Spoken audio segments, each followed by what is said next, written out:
Okay, so we're doing trig ratios. We're going to do our first example, and it's actually going to be out of your textbook. I'll read it. It says, Karen is a photographer taking pictures from the Burlington Skyway Bridge. She is in a helicopter 720 meters above the bridge. So, we'll use this line to represent the bridge, okay? So we got a bridge like this, and it also says that she is in a helicopter that is 720 meters above the bridge, okay? So here's her helicopter. Okay, there's a helicopter, and it's 720 meters above the bridge. She says she's exactly 1 kilometer horizontally from the west end of the bridge. So if she's 1 kilometer horizontally from the west end of the bridge, technically this is the west end of the bridge. So she's 1 kilometer to the west end of the bridge. That's also a measurement from where she's directly above. So we got part of the bridge's measurement from this, okay? So we know from here to here is 1 kilometer, or how many meters is that? Yeah. So she's also 1,000 meters to the west end of the bridge, right? Here's our west. And it says that the skyway spans a distance of 2,650 meters from east to west, okay? So here's the east side.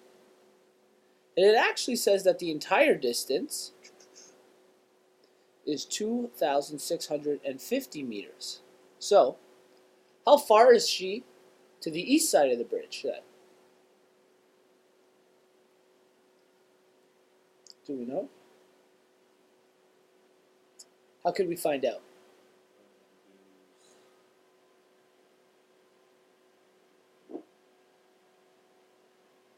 If we know what this distance is here, and we need to find out this distance, but we also know the distance from here to here. Yeah, that's right. We're going to subtract 1,000 from 2,650. So 1,650 meters is the distance the helicopter is to the east side of the bridge, okay? Now the first question says, from Karen's position, what are the angles of depression? So, first of all, we can create a triangle out of this, right? We have to where she is, to the east end of the bridge. Okay. But an angle of depression, do you remember what that is, an angle of depression? We're looking down. Now, would this be considered the angle of depression? No. What does it have to be measured off of?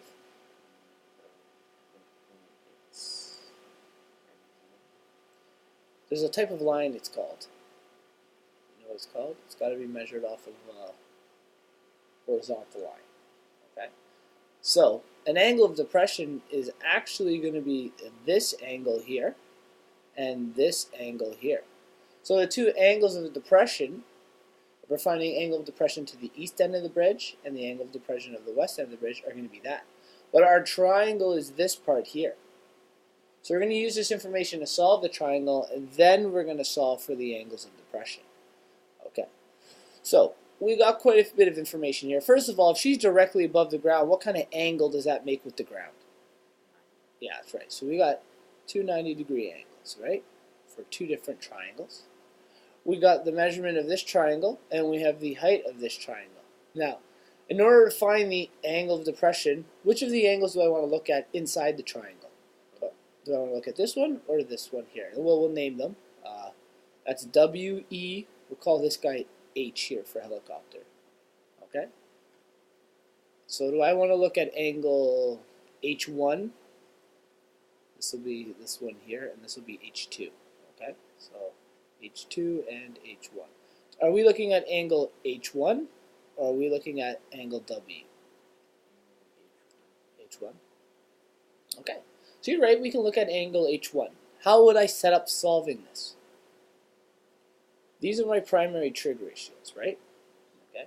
Do you know what they all stand for? I'll give you hints here. So sine theta, theta stands for your angle, okay? And it says that if you push in sine theta is equal to the opposite side of a triangle divided by the hypotenuse of the triangle, okay? Now, of these triangles, do I have the measurement? First of all, which side is the hypotenuse?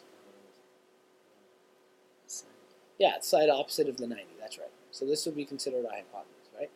Now, if I'm talking about angle H1 here, so we'll highlight it right now. We're trying to find angle H1.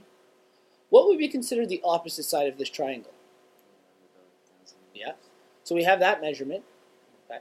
Do we have the measurement of the hypotenuse? No. Okay. So what I'm going to quickly do is I'm going to bring over the three major formulas here. 1, 2, 3. Okay. I'll line them up. Now, we have this angle here. I have the measurement of the opposite, and what other side do I have? Adjacent. That's right. Okay. So can I use sine theory? Sine gives me opposite and hypotenuse. Do I have the information for that? Nope. So I can't use that one. Can I use cosine ratio? How come? Yeah, don't have the hypotenuse again. Can I use tangent? Yes, I can use tangent. And we're trying to find the angle, so we're going to set up tangent. And it's going to say tan. What is my angle? Do you know? No, that's what we're trying to find. So we can call it x or theta. It completely depends. We'll call it x here, okay? Because it's unknown. Is equal to, what's the measurement of our opposite side? Yep. Divided by 720. Good.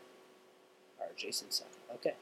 So now we're going to use our calculator to solve this. We get 1,000 divided 720. 1.38 repeated.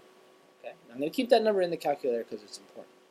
I now have tangent x is equal to 1.38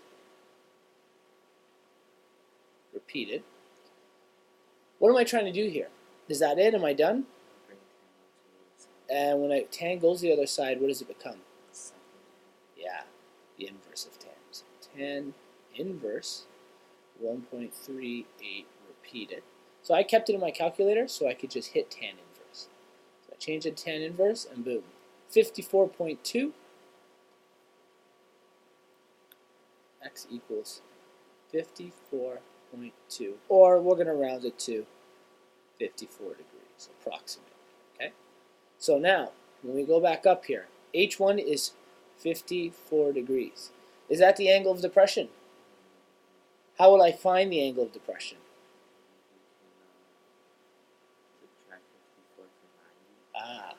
You're right. We would subtract 54 from 90 because technically from here to here is another 90 degrees. So I'm going to say angle of depression 1. We'll call this D1. So angle of depression 1 is equal to 90 subtract our 54, right? Which is going to equal what? Do you know? 36. Okay. What if I had gone about solving this angle here? What is it?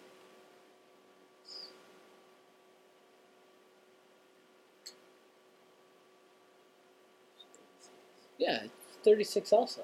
And it being the exact same thing. Now there's a rule you would have learned in grade 9. Right? We have alternate angles. See how this makes a Z pattern? Or maybe you guys called it an S, but this makes a Z pattern. Because these are parallel lines, this angle inside the Z and this angle inside the Z are actually the exact same. So even if you'd gone about solving this one, this would have told you the exact measurement, where if you found 54, you just had to subtract by 90. Either of those work. So on our second one here, to find this angle of depression, I'm going to show you how they both work. We're going to solve this angle here, okay? And we're going to try to figure out what that is. So we have this angle here. This is what we're looking for, so we'll highlight this guy now. Do him in green. Now, I got to set up this ratio again, right? So I have either sine, cosine, or tangent. Tell me about which ones I should use and why.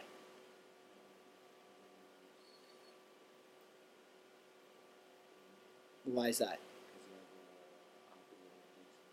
What's the measurement of the opposite and the adjacent? Yeah, that's right. So let's set that up again. We'll call him tan.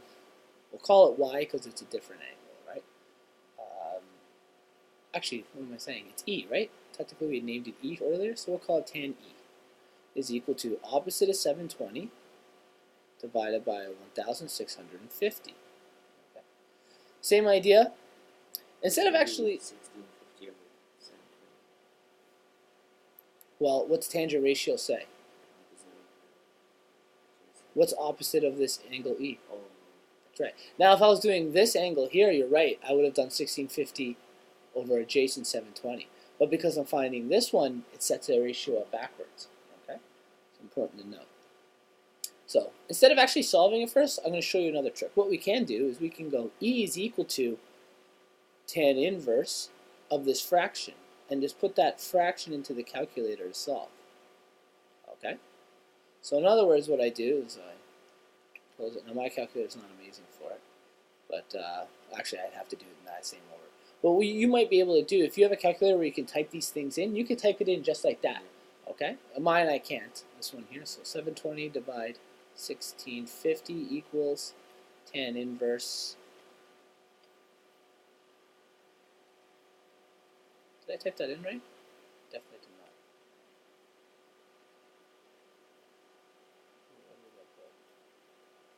720 divide 1650. Is that what you got?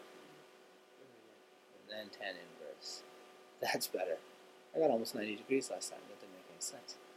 Okay, so our angle E is 23.5 degrees, 5.7. We could, I guess, round it to 24. Approximately 24 degrees, we could say, right?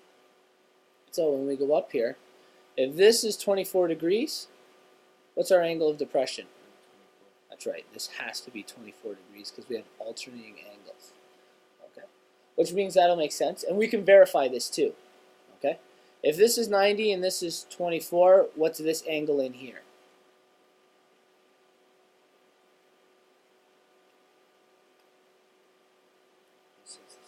Okay, so I'm going to move this 720 down here a little. All right, 66. And now let's triple check. We said that this was 36, right? We have what? 1, 2, 3, 4. What do all four of those angles got to add up to? 180. So let's check, okay? So 36 plus 54 plus 66 plus 24 gives us, what does it give you? 180. Good. So we know we've done it right because it all adds up to 180 degrees. Okay? So that's using right angle triangles. The second part of this question actually asks us if she has a wide angle lens and she wants to capture the entire bridge in a question, in one photo, her wide angle camera has 150 degree capture. It can capture things at 150 degrees. Can she take a picture of the whole bridge from where she is? So in other words, if she's here and she wants to take a picture of this entire bridge, she says she has a camera that has a 150 degree lens. Will she be able to capture this entire bridge? Why not?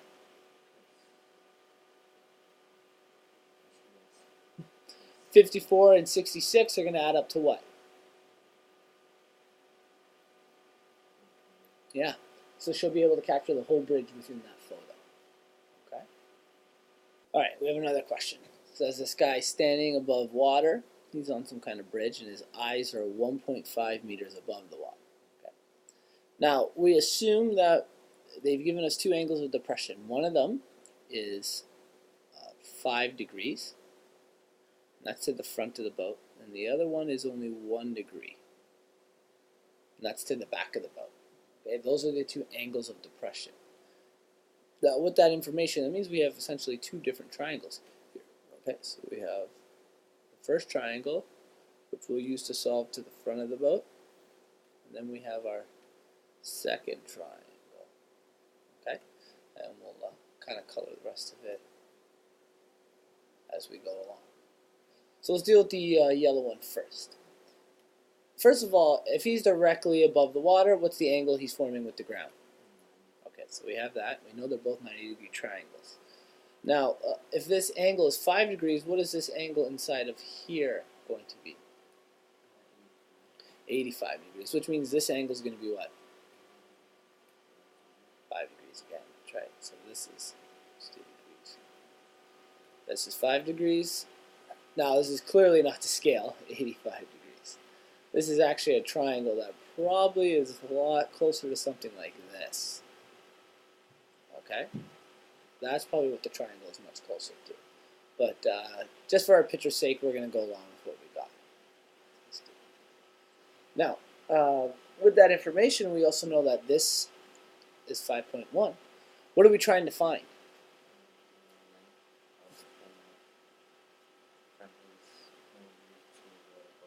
Okay, so say I was to name this triangle ABC.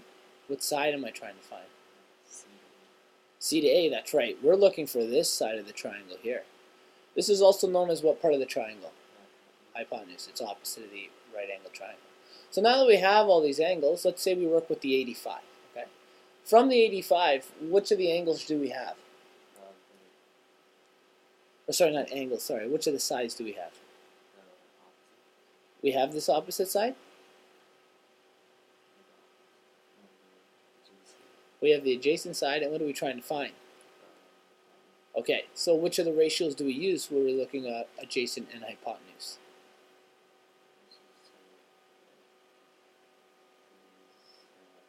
Close. So how do I set that up?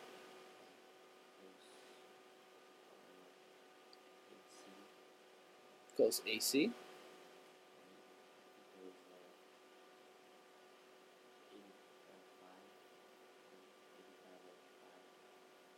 Is what we're going with. Why don't we take a look at this formula here? What's this formula saying here? What does A stand for? Is 85 the adjacent measurement? No. What's the adjacent measurement? 5. Just 5? Yeah. Okay. What does the bottom part of that ratio stand for, that H? Hypotenuse. Do we have the hypotenuse? So what are we going to call it? Let's just give it a variable. We'll call it x. Okay.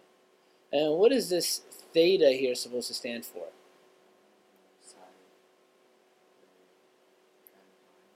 Well, we already know the side we're trying to find is x. This is x here. Okay. So what do you think this theta stands for when we're doing these ratios?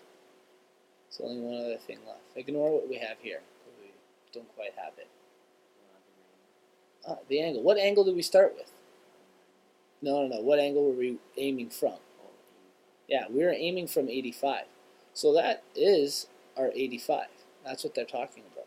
So when we go to set up this ratio, it's cos 85. That's the angle. The angle is always right beside our ratio here.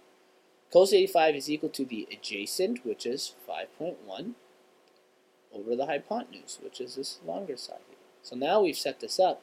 We need to isolate for x. How do I isolate for x? By multiply by 5.1 on both sides. Alright, I'll tell you what happens. We'll get 5.1 times cos 85 is equal to 5.1 times, that's a 1, 5.1 divided by x. If we got to move the bottom of a fraction, what do we do?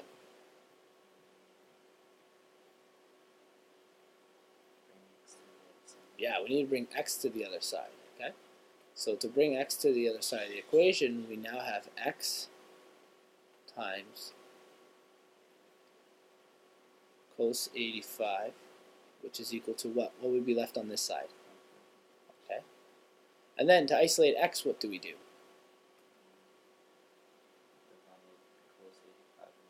Yeah, that's right. So we'll end up with x is equal to 5.1 divided by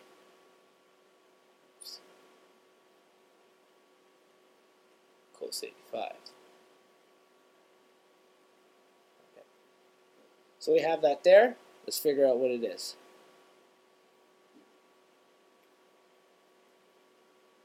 .85 cos is 0.0871. Okay, so x is equal to 5.1 divided by 0.0871, which means 5 divided by 0.0871, 57.4%. So x is equal to 57.4, what did we say it was? Meters, inches, meters, okay? Meters. Now, what I want you to do, because we had trouble last time doing this, I want you to set this up using the 5-degree angle instead. We're still solving for x, and we still know this is 5.1. What ratio would I use if I'm starting from this angle? Opposite, yeah, and what are we looking for? Okay, so which of the ratios do we use? Sine, okay. So tell me how I'd set it up. We have sine. Yeah, that's right. We use the angle. Is equal to. Yeah, that's the opposite. X, okay. So according to this, we should get the same thing. So we'll go through the same process. It's going to end up being x is equal to, I bring the x over, and then I have to divide by sine 5, right? So it's going to be 5.1 divided by sine 5. We just kind of skipped a step there because we did on the last one. X will equal, we'll figure out what sine 5 is, 0.0871. Anything familiar about that? Yeah, that's right. Which means when we divide these, we're going to get 57 uniformly. So it didn't really matter which one we used. We still got the same measurement, right? So from the front of the boat, he is 54.7 meters. We got that. Now, so we've done the yellow triangle. Let's deal with the green one. So I'm going to override this with the green. So now we're dealing with the green triangle, okay?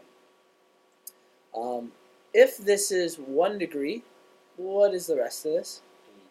Yeah. Clearly not to scale, because 89 should be almost 90 degrees, right? So that's 89 degrees. Okay. We're trying to find what?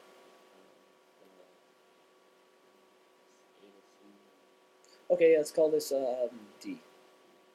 D to C. So we'll call this side Y. Okay? We're going to rename it because we already used the next. So Y, we're looking for side Y here. Tell me how I would set that up using my 89 degrees. If I have 89 degrees, from there, how do I set this up? Well, what sides of the triangle do we have? We have the adjacent, and we're looking for the, so what do we use?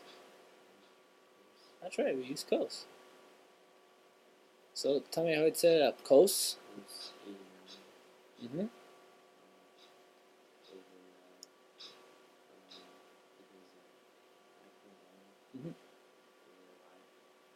Okay, now I want you to try this from the other angle. What's the other angle in the triangle?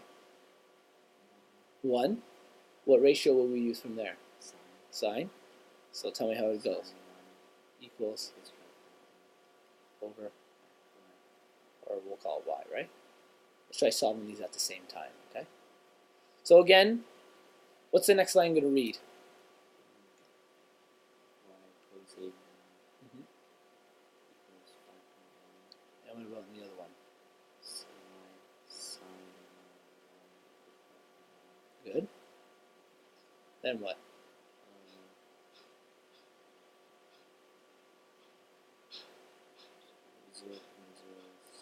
What's that? Cos?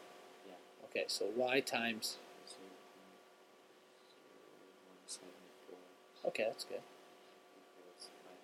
Okay, so let's double check. 89 cos, 0.174. And what about 1 sine? 174. So look at that. Didn't matter which one we used, we ended up with the same ratio numbers. So our y is going to equal what? Tell me what how would I write this? How do I move that number over? So we get 5.1. Okay.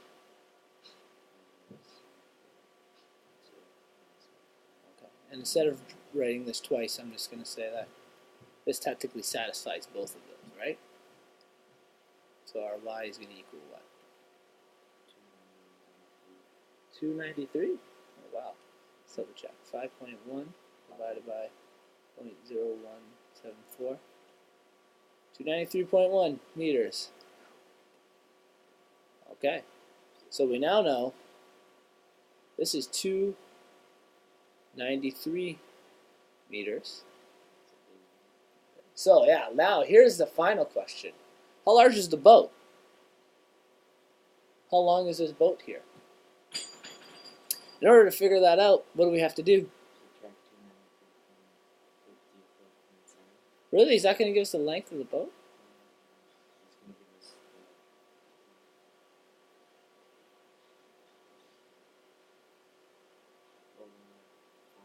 use what Pythagorean theorem To find what? to find the a sine of Yes. So if we use Pythagorean theorem for the, or used to be original yellow triangle, that'll give us this distance. If we use Pythagorean theorem for the green triangle, it'll give us this distance. And what did you say we'd do?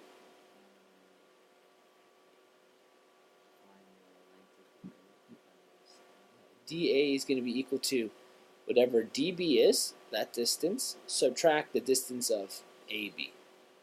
Okay. Can you just use AC and CD to find TB?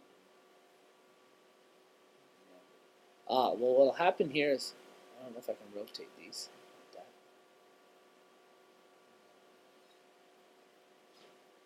So undo that. Okay, so what we've done now here is I got the corner.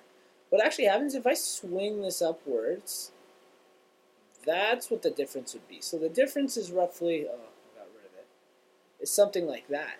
There's no guarantee that that is going to be the same as that. In fact, it most likely is not the same as that, okay? So we'd have to, let's undo what we had done there. We'd have to actually find the bottoms of it and then solve from there. You would use your Pythagorean theorem.